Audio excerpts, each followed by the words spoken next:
months I travel a lot, and I thought about not long ago how when I was a child, I watched as Martin Luther King and others were marching in Birmingham, Alabama, to really set the stage for what became the Civil Rights Act of 1964. As they were marching, there was a law enforcement official in Birmingham called Bull Connor. And as I later in my 12, 13 years old joined Operation Breadbasket, Dr. King's organization chapter here in New York under Reverend William Jones and Bishop Herbert Daughtry, who's here, and Jesse Jackson, I learned that they strategically went to Birmingham because they wanted a sheriff that would act up and show the world how brutal they were. So Bull Connor was strategic. A lot of y'all operate out of emotion. Some of us operate out of strategy. That's the only way you're going to make change is you be strategic. And according to strategy, Bull Connor reacted. He sicked the dogs, police dogs, on school children, and sicked the dogs on Reverend Fred Shuttlesworth, who was leading the Birmingham movement that invited Dr. King in. They locked Fred Shuttlesworth up in jail, and they even had bombed his house more than once. But the other day when I went to Birmingham, I landed in the Fred Shuttlesworth International Airport.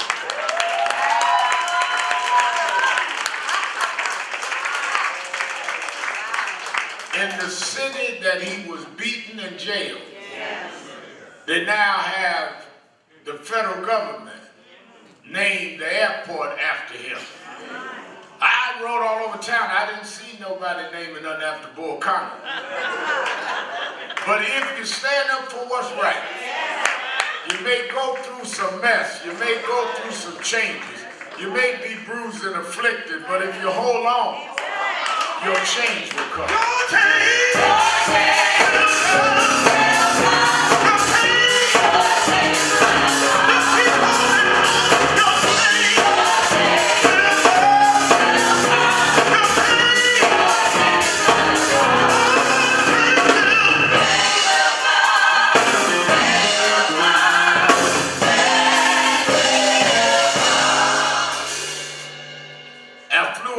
From there to Louisville, Kentucky. And to my surprise, almost the same story. Because if you go to Louisville, I knew Muhammad Ali well. And when Muhammad Ali won in the Olympics and came back to Louisville, he told the story a lot. I've heard him say that he couldn't eat in the white restaurant. And he took his gold medal and threw it in the river in Louisville. And he recounted that story in my presence many times. And I remember when he stood up and refused to fight in the Vietnam War. They stripped him of his title. They took away his earning ability. He told me that they even cut his utilities off and he couldn't pay his bills. But he kept on taking his stand. And the Supreme Court said he had the right as a conscientious objector. He went back in the ring and won the title 2 more times. And if you don't get to go to Birmingham to Shuttlesworth Airport, you can go to Louisville to Muhammad Ali Airport.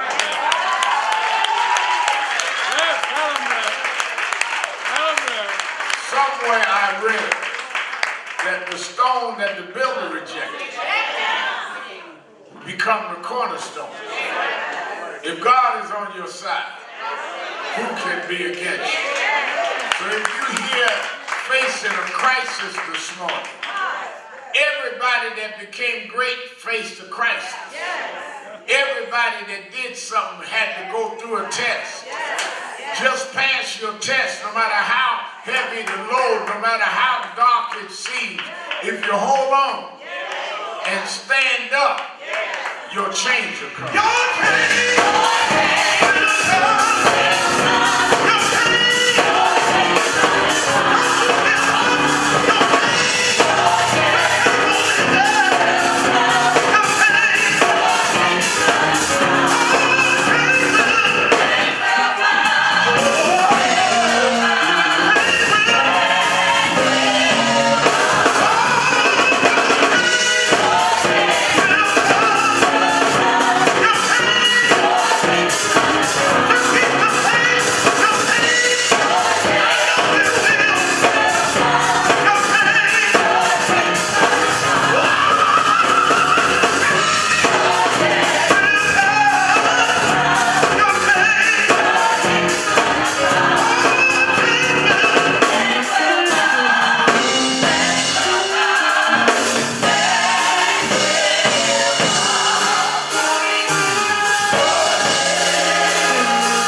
a hand. Give them a big hand. Certainly we're happy to be with you another Saturday morning for the Saturday Action Rally for you that are live at the House of Justice, 145th Street and Lenox Avenue in the Village of Harlem. And for you that are listening live on 1190 WLIB AM in New York, and for you that are watching us on various media platforms, we're happy to be with you another Saturday to give our report on where the action is. Give a hand to our presider,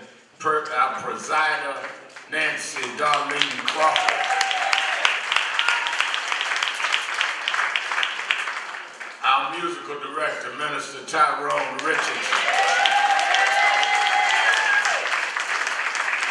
And certainly had enjoyed the band. Give Chris and the band some. And certainly we were inspired. Give a word or give a hand to who gave us a word, Minister Sherry Thomas.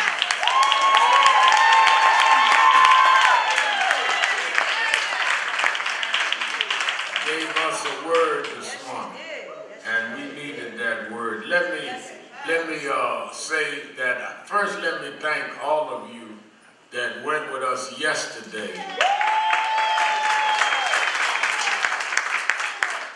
to Philadelphia, where we did the first of about 7 to 10 planned get out the vote bus tours, saying how critical the election is, and people need to know what's at stake.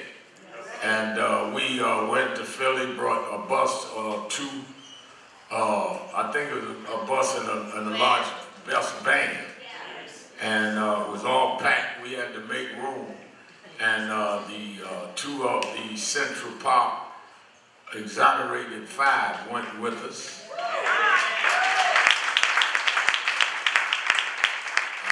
Councilman Yusef Salam and of course Corey, and I had to come back dealing with all this stuff here, but the bus was delayed because Corey was downtown Philadelphia signing all the autographs. Stand up, Corey White.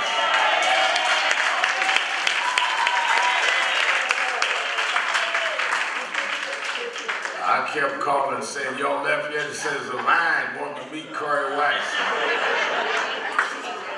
I told him, well, do what you got to do. But I'm thankful for all of you that came and spent the day.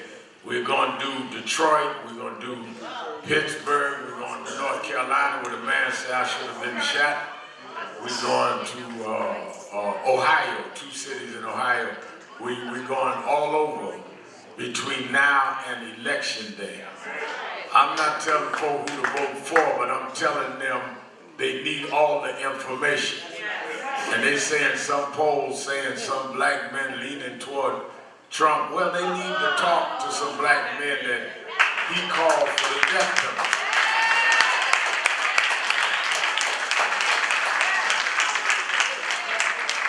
And nobody can tell the story better. Corey went to jail almost 14 years for something he did not do. Called for the death penalty, put an ad in the papers, paid $85,000. So I just want them to tell the story like they did at the Democratic convention. So I want everybody to, that can, as we announced them, we're going to do a couple of weeks, that can to please go with us and be part of the Get Out the Vote Tour National Action Network. I also want to say that on Monday night, the Triumph Awards is at Lincoln Center, and that's also going to be the New York celebration of my birthday, and I'll be.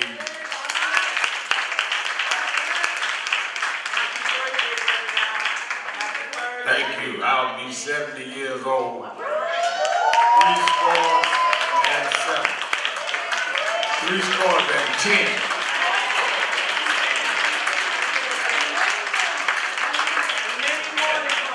And today is the 99th birthday of my mother. She would have been 99 today. And in the middle of it, on Tuesday, I go to Orlando, Florida to bury my father. So my actual birthday is Thursday, October 3rd, but I'm celebrating Monday night in New York, but I gotta go Tuesday morning to Orlando to bury my father after celebrating the day my mother, who made a way for me when Daddy wasn't there. Whatever I've been able to do, I give credit to my mother. And she, like so many mothers, that's why I stand up and fight for so many, because I see my mother in the mother of Trayvon Martin, in the mother of Eric Garner, in the mother. My mother fought for me, and I believe in fighting for those of us that need to and must stand up for our people. Let's welcome Impact Television joining all over the country.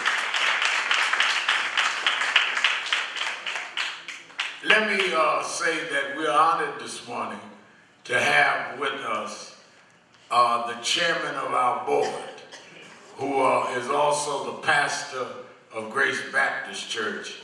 He called, said he wanted to come. He knew it was the time I was dealing with my father and all. And I asked him, would he just have a few words before I get into our message. Let us hear from the chairman of the board of National Action Network and the pastor of Grace Baptist Church in Mount Vernon, New York, Reverend Dr. W. Franklin Richardson.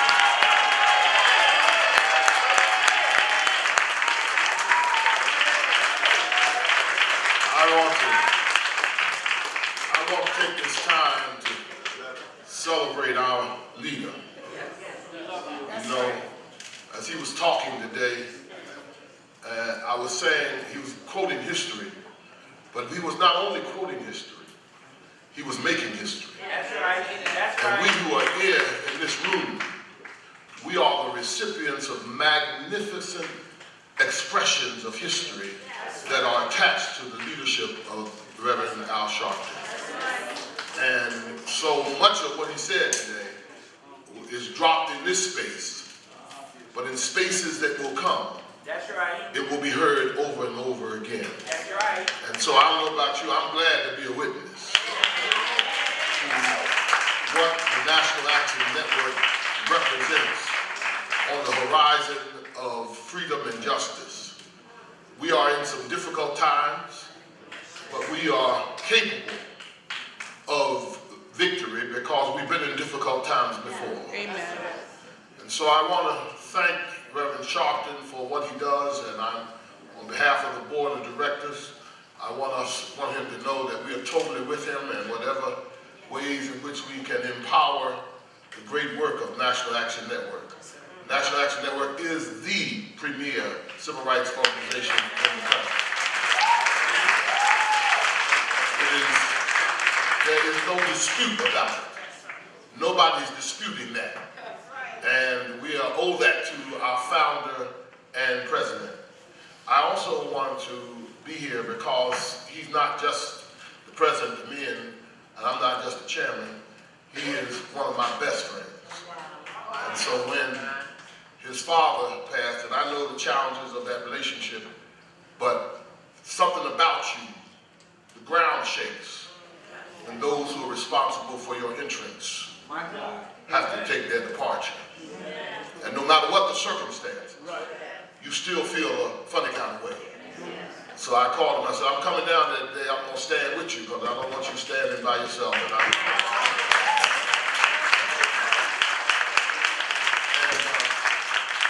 compounded by the fact, as I looked over in that chair and didn't see Mike, it was, so the transitions of life put us in different circumstances. And we never know how we're going to end up. We never know how we're going to make the end of the journey. right. But by faith, we keep on trusting and holding on to God's unchanging hand. We do not surrender. We keep on going. That's right. Say And that. we put our capacity to keep on going is that our hope and trust is in God. That's it. And so it's my pleasure today to be here. While here, I also didn't know that a member of our congregation is Albert Williams, is the CEO of the HBCU Classic.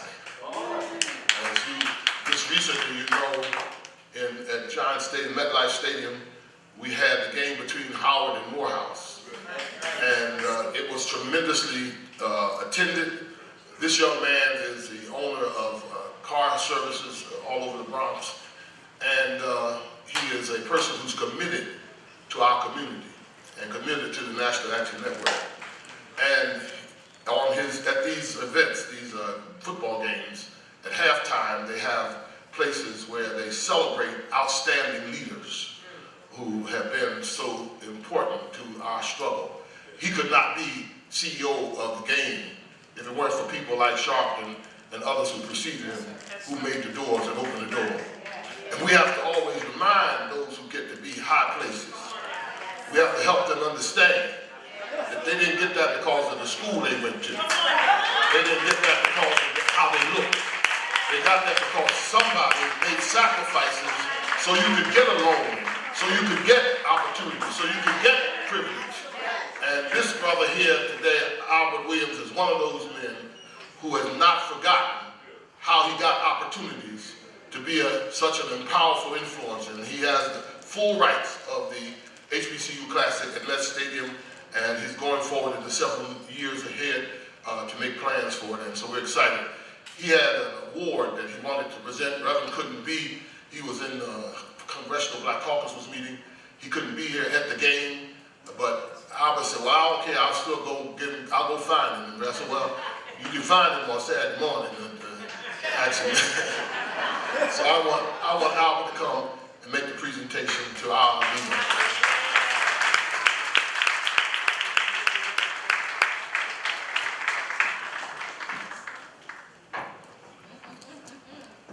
Good morning. Good morning. As Dr. Richardson said, my name is Albert Williams, President and CEO of Sports 1105. We produce the HBCU NY Classic, held every second Saturday in September. Reverend Sharpton is being honored with the HBCU NY Classic Impact Award for his unwavering commitment to civil rights and social justice. For decades, Reverend Sharpton has been a leading voice in advocating for equity, particularly in Black and brown communities. His tireless efforts through the National Action Network has significantly impacted the fight against systemic racism, police brutality, economic disparities that affect our communities and HBCUs across the country. Reverend Sharpton's advocacy for educational equity and support of HBCUs align deeply with my mission as President and CEO of Sports 1105, which we seek to uplift, empower, and provide opportunities for HBCU students. His lifelong work has inspired me and generations of young leaders to continue pushing for social justice. The HBCU Impact Award recognizes those who lead with vision, courage, and determination to foster meaningful change, and Reverend Sharpton embodies those qualities.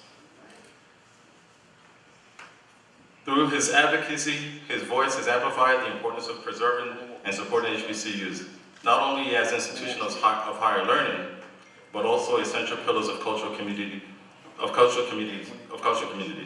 We are proud to honor his legacy with this ongoing impact with this prestigious award. Reverend Sharpton, it's my pleasure, and thank you for all you've done.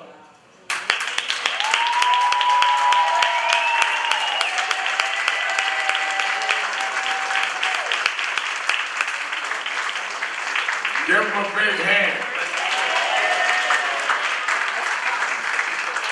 Certainly, I appreciate that award, and several of our young people were at the game and said how they had flashed up on the monitor my picture and the others they were honoring.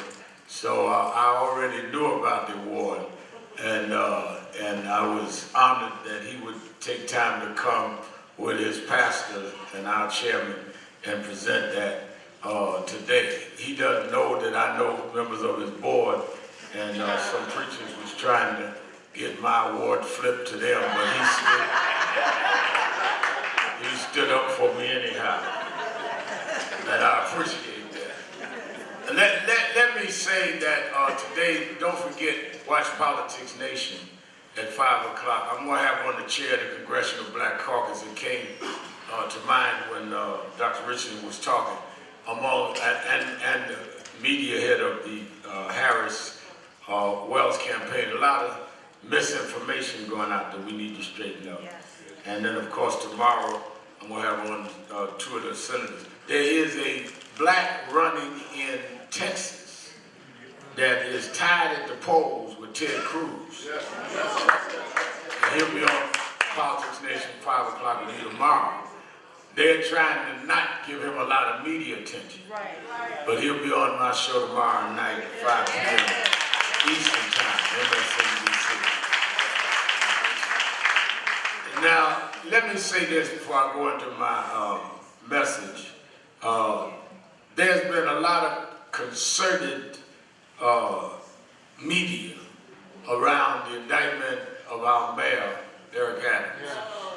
And I've talked to the mayor several times this week, and I want to say I've asked for a leadership meeting, which we will do sometime mid or late week. Press is asking me where and when. It is not a press conference. It is a leaders meeting, so that we can discuss privately what we need to discuss and come out and have a united, hopefully united, point of view. But let me say at the outset that I've known Eric Adams 35 years. I've never known him to have any leanings toward criminality. He deserves due process.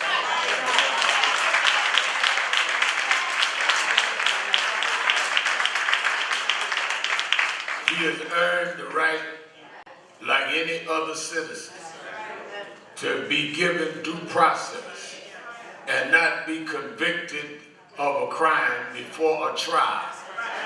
I do not understand how there's different reactions for different people.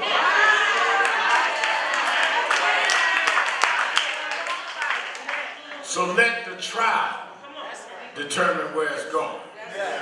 Now, in that light, I've said publicly, and I'll be saying it in the meetings, leadership meetings, that the governor should not be pressured into removing Eric Adams from being the mayor. There is no precedent for that. We just had a U.S. Senator, Menendez, indicted. They found gold bars in his house, Mercedes-Benz. He was not forced to resign until he was convicted. Where is the precedent for an indictment making you have to step aside? Now, if the man decides he cannot run the city well and defend himself, then he will have to make that decision. But I do not understand how we are establishing that an indictment means a conviction and a resurrection. Let the man decide where he wants to go. Now, we want the city to work, we want it to run. But we do not want to set a precedent that will come back on anybody else. I've also said to the mayor said, someone said he was targeted. I do not believe that Joe Biden and nobody targeted nobody. Joe Biden's son was indicted by the same Department of Justice. And Kamala Harris, I do not want this to get into a contest that helps Trump. You notice Trump jumped out there defending Eric Adams, saying Eric spoke highly of me, I defend him, he's being targeted like me. Everything's about him. If I was facing a federal trial, the last person I want to speak up for me is somebody convicted of 34 felonies.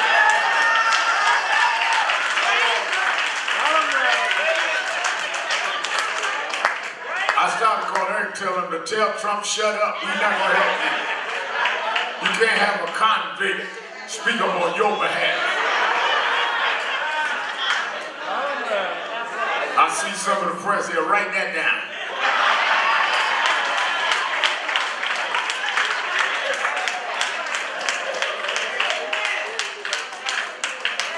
We know the prosecutor, Damon Williams, has been here and has dealt with cases with us fairly. We're going to see where the evidence is. But we are not going to stand by silently and let Governor Hochul not know that some of us are saying, do not change the process and the precedent. Let due process take its course. And we're not going to get divided from our point of Kamala Harris and Hakeem Jeffries becoming Speaker. We're not going to bite our nose despite our face. And I was glad Bishop Daughtry and others stood there the other day. They raised him. I'm talking about what they're doing there. They raised him. He come out of Bishop Daughtry's ministry. You're supposed to stand with those in your church. You don't know what a minister's supposed to do. And what is so amazing to me is the same media, and I'm not picking on you because you come from where you come from. I won't even tell everybody what paper you write for. But the same media that acts like Donald Trump is a victim, done already convicted and put Eric in jail. Same media. It's amazing. No, it ain't amazing. It's historic. That's what they always do.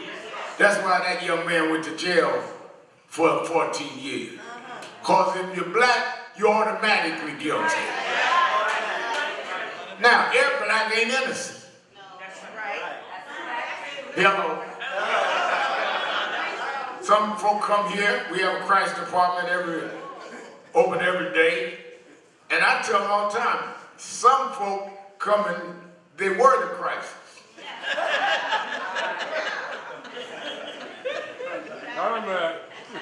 One guy come to, about 3 years ago, Chairman Richardson is talking about, they treated me unfair. They gave me 2 years in jail for assaulting my wife. And the crisis person said, well, why were they unfair? And I happened to be walking by. He said, because I never kicked her, I slapped her around 3 or 4 times. So everybody claiming to be a victim ain't a victim. That's why we must, one of the things that's coming out all of these other arrests and situations that nothing to do with the mayor, is that we're seeing that we are becoming victimized, Bishop Daughtry, by a culture of celebrating debauchery. I remember years ago, Bishop Daughtry tried to mentor and work with Tupac Shakur. I ended up going up to see him in jail at his mama's request. And we would say, and Tupac was the most brilliant, bright young man you want to meet. What happened was that Tupac was in solitary confinement because he kept getting in the spats in jail. And his mother called Charles Barron, who later became a councilman, and said, can you get to Sharpton, because he seems to have some influence. I just run and got that big vote for Senate. Maybe he can help us get Tupac out of solitary. Charles called me, I called the head of prisons of the state, and the head of prisons of the state said, let me call the warden. He was way up in Dannemora, near the Canadian border. And he called the warden, and the warden said, if Tupac will go in an education program, I can justify getting him out of solitary. And we called his mother back. His mother said, well, y'all need to go up there and talk to him. So I called the warden, and the warden said, I'll let you come as a minister. And we went up, and we sat down and talked to him and said to him, you can get out of solitary if you would just sign in this education program. And the more he talked, because had this image of him, you know, with the gangster talk and all that. The more he talked, the more I understood how brilliant he was. And I said, well, if you sign it, they're going to let you out. And I'm going to come back in a month or two and check on you. And he said, do that. And he got ready to leave. He said, you know, I'm surprised how you talk. You nothing like the image I had of you. I said, well, talking about that, you ain't nothing like the image I had of you.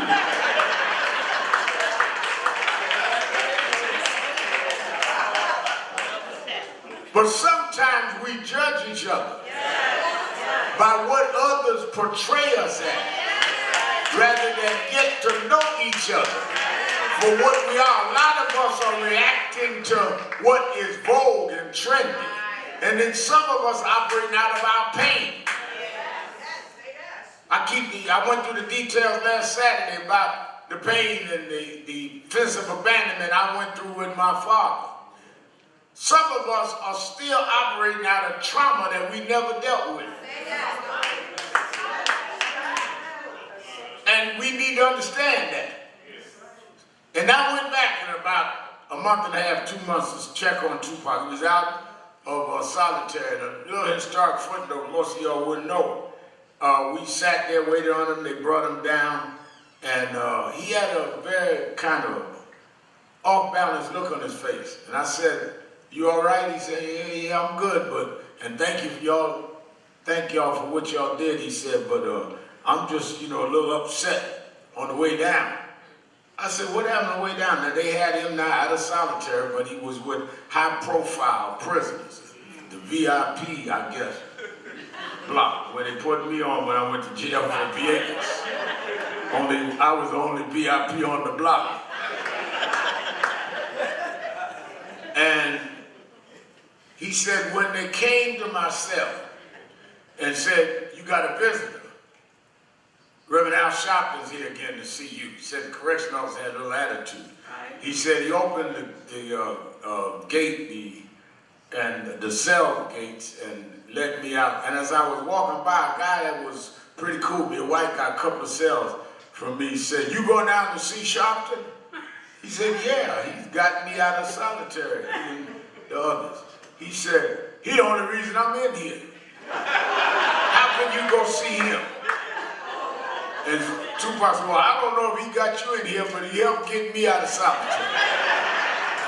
And he came downstairs, and that's what he had this look on his face about.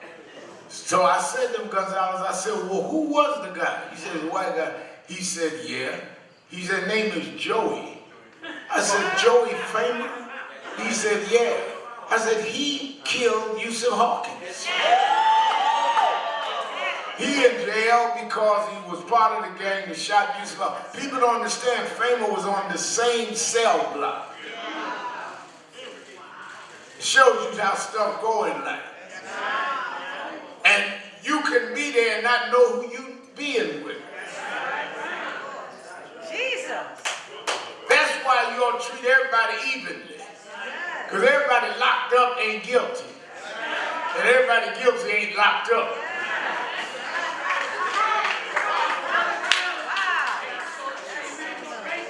I'm going down, bury my father. I got 3 stepbrothers. 2 of them been to jail, in jail now. Out of all 3 been to jail. Most of them is innocent. Most of them. I'm on TV, so I won't say which one. And that's why we fight for people to the degree we can. But let me tell you something. They are still dealing in an unequal, unfair criminal justice system when they treat people differently. And we cannot equate that with anything other than what it is. But at the same time, don't play into it. And don't try and make yourself. This whole gangster culture that they impose on our young people, we cannot allow them to feel the definition of being black is to be a thug. Tell him, bro. Tell him, bro. I remember when Dominique and Ashley was getting older, and they was both in college, and they were talking about how many in college were saying, if you pronounce your words right, talk a certain way, dress a certain way, you're acting white. So what was acting black? That you couldn't talk a certain way? Or you couldn't dress a certain way? Don't define blackness as gutter.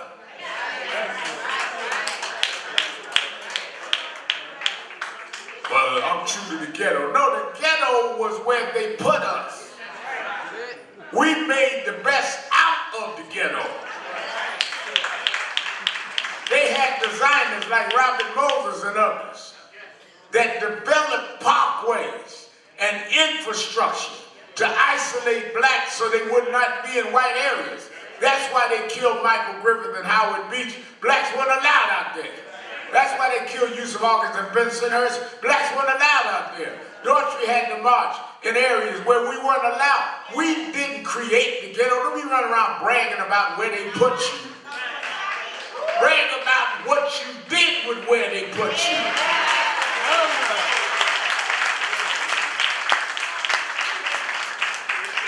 They meant for bad. God made it good. They cut blacks off from certain areas. Put us in harbor. Concentrated area. And we started playing our music. Writing our books. Writing our poetry. And in what they assigned us as a ghetto for low-paying jobs and for servants became a mecca of artistry and literature. And their kids start coming to the Apollo to see us on the stage. We took nothing and made something happen.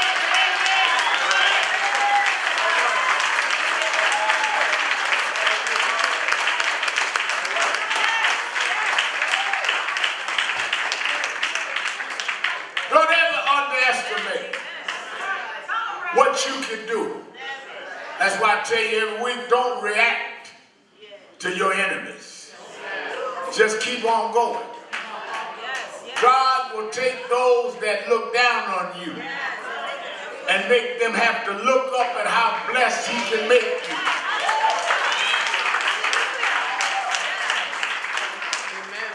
I said one of my morning thoughts this week, people talk about, well, maybe you too much for me. No, maybe you too less than me. I ain't got to stoop down to fit your size. Maybe you need to stand up straight.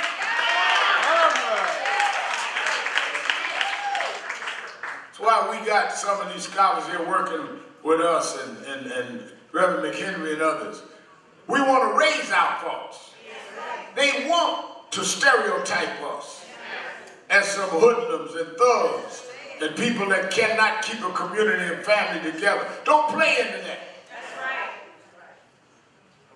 We were brought down, but we're not down. That's why I was reading this week. A lot of y'all that are listening to me on radio, and you that are here, and you that are watching on Impact. If you really believe, let me talk to the Christians.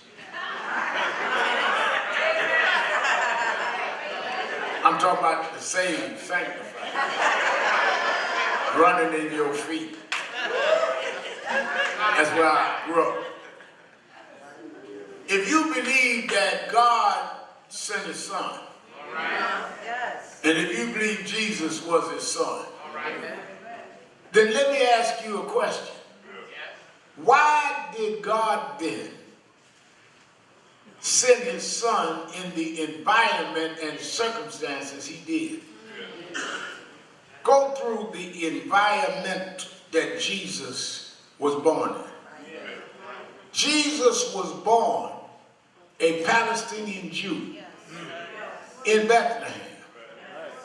According to the scriptures that you claim you believe in now, they couldn't even find a room for His birth.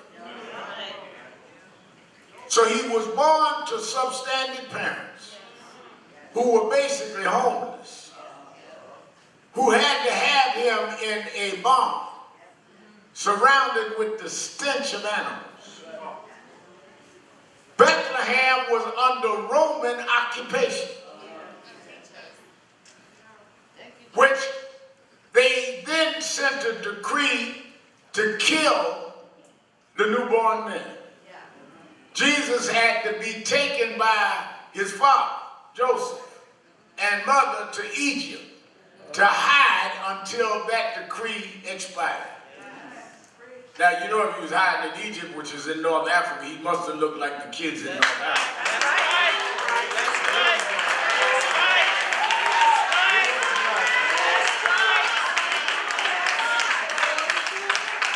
You would not go and hide a kid in a neighborhood that the kid didn't look like the other kids in the neighborhood.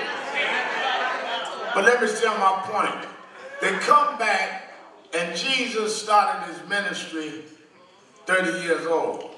My point, Dr. Richardson, is that if Jesus' life was that he was standing up and preaching anyhow against the edicts of the Roman Empire that had occupied Bethlehem, then God must have been using his son to also give a message to all of us that have been fighting against oppressive states that treat our communities like occupied zones.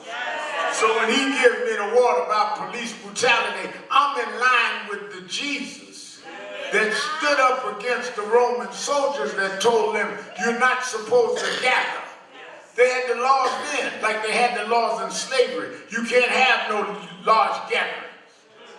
Jesus was crucified, indicted, and sentenced because he stirred up the people. That's right. That's right. If nobody was listening to Jesus, nobody would have cared. If we built movements that nobody thought about, nobody be bothered with us. Nobody bothers with you because you ain't bothering nobody. I hear people, preachers all the time. I don't understand why they always bother and shopping. That's in the paper shop. Why they have to talk? Because we after them. They ain't bothering you because you ain't bothering nobody. You get up and say nothing. Got a pulpit that you entertain from.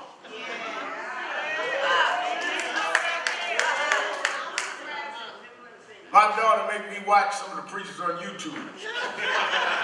And it's like having 2 slices of white bread with no meat, no salad, no mayonnaise, nothing. They just get up, take a text, and start hooping. And practice their hoop. Got 3 octave hoops. Say nothing. And then tell you, say amen. Say amen to what? You ain't said nothing.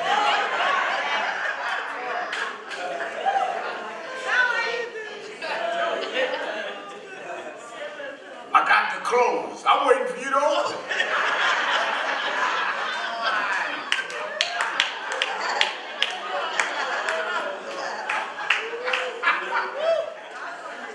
Help me now. Somebody help me preach. I wish somebody would.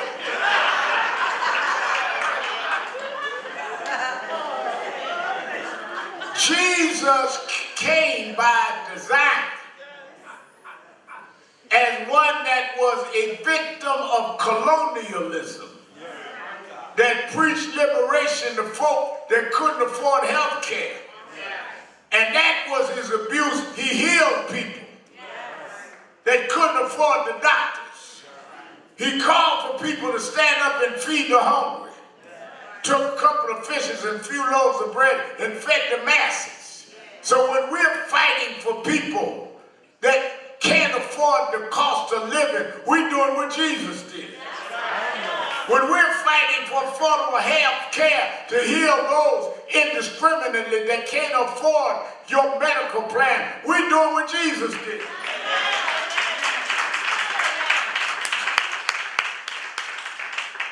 When we defend those that have been falsely accused or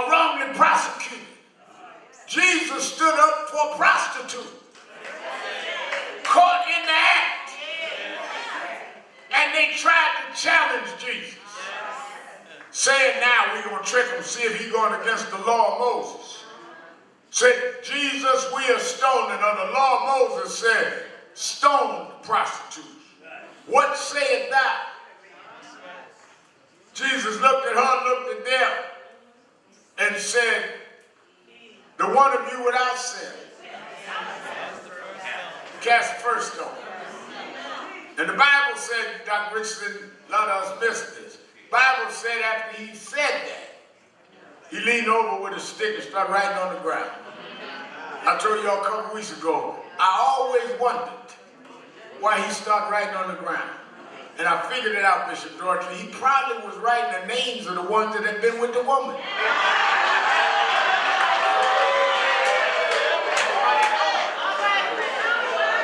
Because when he looked up, wasn't nobody there.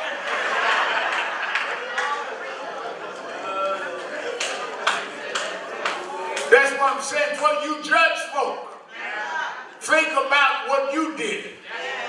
Everybody in here done something wrong. Ain't nobody in here no saint.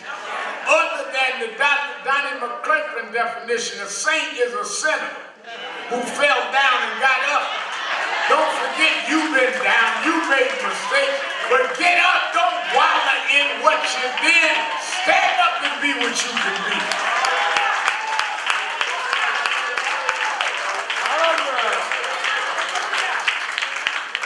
Don't settle. Don't settle for your past. Some of y'all want to get involved. Some people join national action network, want to be activists, but you got a complex. You say, if I get out there, they're going to dig up some mess on me. You don't understand my background, Reverend. You understand what I did. Don't worry about what you did. Don't relive your past. Live your future. Don't keep regurgitating stuff that you did. Own it and say, God delivered me.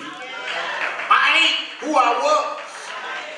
And you are going on and be something anyhow. They like I was watching that documentary they had on me, Loudmouth. They had it nominated for Emmy this week. I'm not the same I was. And there's nothing wrong with me then. But as you grow, I'll be 70 years old next Thursday. As you grow, I'm not the same at 70 I was at 50. And I wasn't the same at 50 that I was at 30. Don't be afraid to grow. And don't be looking at somebody else's grass saying they're greener than you because they are better looking than you or better in their background. The grass looking greener on the other side. No, the grass is greener on who nurtures and waters the grass.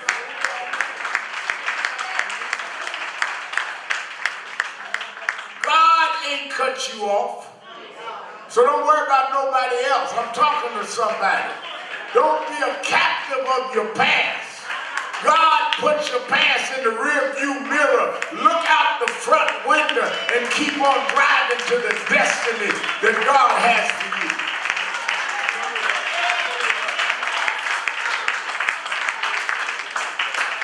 Now, as a younger man, leading marches and demonstrations and going to jail, standing up for victims, they called me everything but a child of God.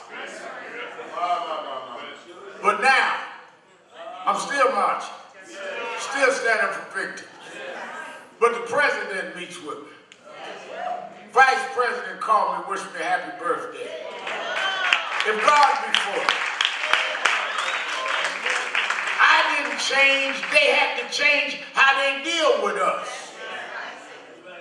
You know, Paul wrote a letter to Timothy. Give me 2 Timothy, 4th chapter, 5th verse. I don't want Dr. Richard to say I didn't get in the Bible. But watch thou in all things, endure affliction. Wait a minute. This is Paul writing one of his proteges, Timothy, getting him ready, like Dr. Jones and Jesse and others helped get me ready, Dorothy, Richardson. He said, read that part again. But watch thou in all things. Watch thou in all things. Endure affliction. Endure affliction, which means you're going to have affliction. Some of y'all want to be out here and be up and be known, but you don't want what goes with it. You're going to have affliction. You're going to get talked about. You're going to get adversaries. You're going to have backstabbing. You're going to have people jealous of you.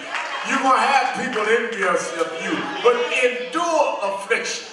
If you can't endure affliction, you can't receive the elevation. To be elevated takes you out of your comfort zone. To be elevated takes you out of your relaxation. Endure affliction. Put on me all you got to put on me. I serve a God that'll bring me through.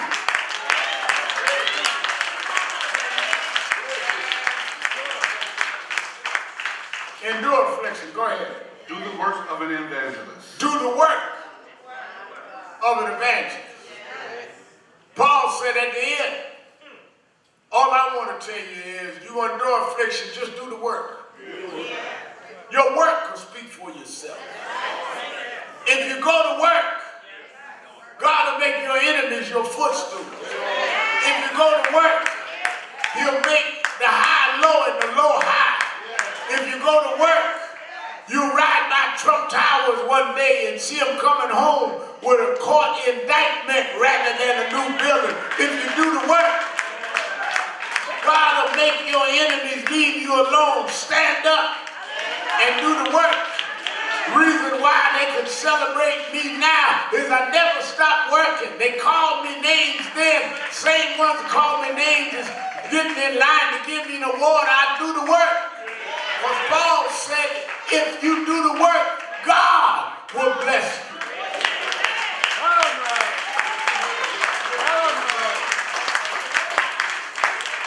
Every once in a while, I go back to my own growing up. And I remember James Brown, the Godfather soul, became like a father to me. I've been thinking about a lot of it as I get ready to go bury my father too, my natural father. And I remember James Brown used to love the scripture, the 37th Psalm. People didn't know James Brown used to love to read the Bible. And he loved to read the 37th Psalm. Every time he faced some situation, tax folks after him, this allegation, that one, went to jail in his 50s. And I'd go see him in jail, he'd be reading the 37th Psalm. Fret not thyself because of evildoers. Neither be thy envious. You ain't got to be jealous of nobody. Against the workers of iniquity. Because they shall soon. He didn't give us a date. He didn't give us a timetable. He said they shall soon be cut down and wither as the grass. Mr. Sherry, I watched and Donald Trump called for their execution. But a few months ago, when a black man named Alvin Bragg got a conviction on 34 counts against the man that called for their life. It wasn't popular then when Daughtry and I stood up for the Central Park 5, but soon caught up with them.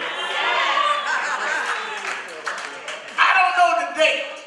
I don't know when it's going to happen, but I know soon to catch them. They shall soon be cut down. And I know James Brown used to read that, but I told his daughters, I called one Sunday and I said, you know something we missed a part. She said, what's that? I said, we would always quote 37th Psalm, first verse. I said, but read further. Further in that same psalm. David, who had been king. David, who'd been scandalized. Because he married a man's wife that he sent to war. There was a scandal. You can imagine how they were talking about him, how the king is sleeping with a man's wife that he sent to war. He survived the scandals. He survived the plots that Saul had tried to kill him because he had the crown. He survived the plots. He survived the conspiracy. He survived the bad media today. And at the end of 37 Psalms, he said, I've been young, but now I'm old. And I've seen many things. But there's one thing. One thing. I've been all over the world. I'm king. I can go all over my empire. But there's one thing I've never seen. I've never seen the righteous forsaken, nor their seed beg for bread. I want you to know, almost 70 years old now, I started as a boy preacher, went on to be a teenage activist. I stood over bodies killed by police and killed by racists. I stood over celebrity bodies like Michael Jackson and James Brown. I've seen a lot of stuff. I've traveled all over the world.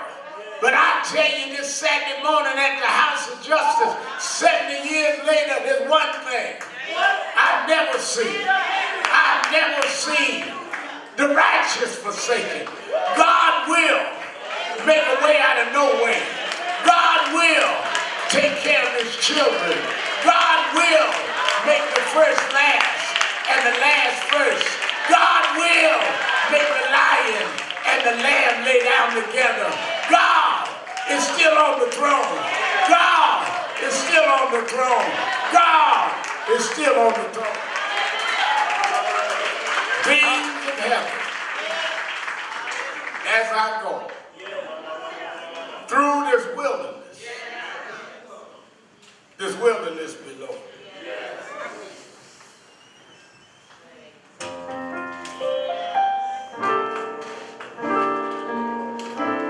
Beams of heaven